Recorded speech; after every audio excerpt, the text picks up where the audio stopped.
I recently had a client come to me completely distraught. She did not want the divorce. She did everything she possibly could to save the marriage. What could she do?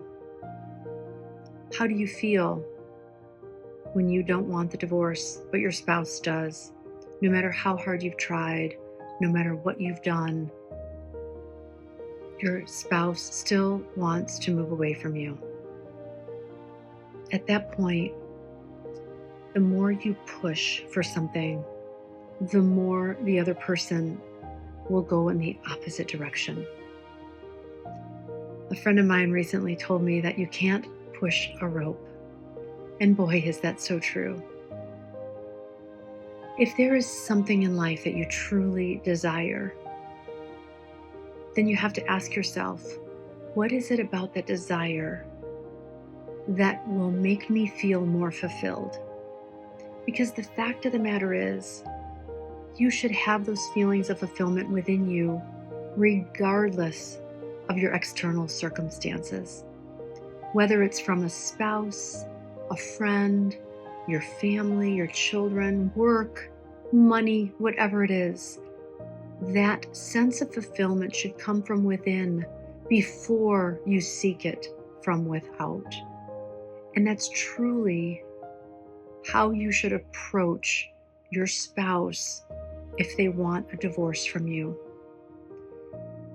Because at the end of the day, there is nothing that your spouse can give you that you cannot give yourself. Whether it's that family connection, that bond, the feeling of being with someone and being so at peace and included, being a part of someone's life, having that person in your corner, having that testament to your life, that witness, your one true confidant. Really, when people get married, what is it that they want that spouse to be for them? Who is it that they want that person to be? And then those questions will help you to understand whether or not that person in the first place is right for you. And in the second place, is someone that really you can live without. If they don't choose you in this very moment, my biggest question to you is, are you still choosing yourself? Because if you don't choose yourself, no one else will choose you. When people come to me so distraught that their spouse wants a divorce and they don't, the first thing I ask them is, why are you so willing to hang on to this thing, this person, if they're not desiring of you? Now, that's passing no judgment, that's passing no shame. That question is meant for a deeper introspection and a deeper look at, what is it that you think that person is giving you? What value are they adding to your life? What are they doing aside from being, so attached to that person? What is it that they're giving you that you cannot give yourself? When we look outside of ourselves for that validation, for that companionship, for that comfort, the first place that we have to really come back home to is ourselves. I'm not saying it's, we should go through life without a partner, or we should go through life, thinking that we can be our own, independent self all the time. No, we need that companionship. Life is about loving and giving and sharing. But what I'm saying is, and I'm trying to express this at a deeper level, that if you don't do that for yourself first, well, then your partner has no choice but to leave you.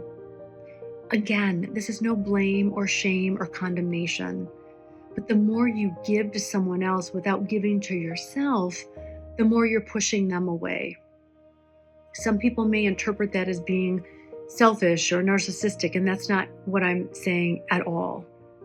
Narcissism is coming from a place of lack, of true self-lack. When someone is so narcissistic and sociopathic, they have no sense of self.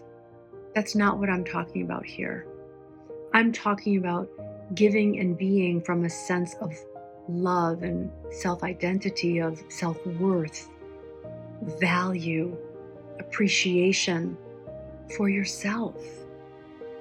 So if your spouse comes to you and says, I just can't do this anymore, I want a divorce, the first thing you should do is look within yourself. Obviously, you're going to be sad if this is something that you truly desire and want, and you love that person with all of your heart. But you need to look within and say, okay, what is it that I need to start giving to myself? Once you put all the focus back on you and on your identity, then perhaps all of the work that you did to save the marriage may actually work out. But it has to come from a place of knowing your worth, the identity of the person who knows that they're amazing, who knows they're loved just because they're them, who knows they're valued because they value themselves, they value who they are to themselves. Once you value you, then any partner, whether it's your current partner or someone new in the future, will have no choice but to value you.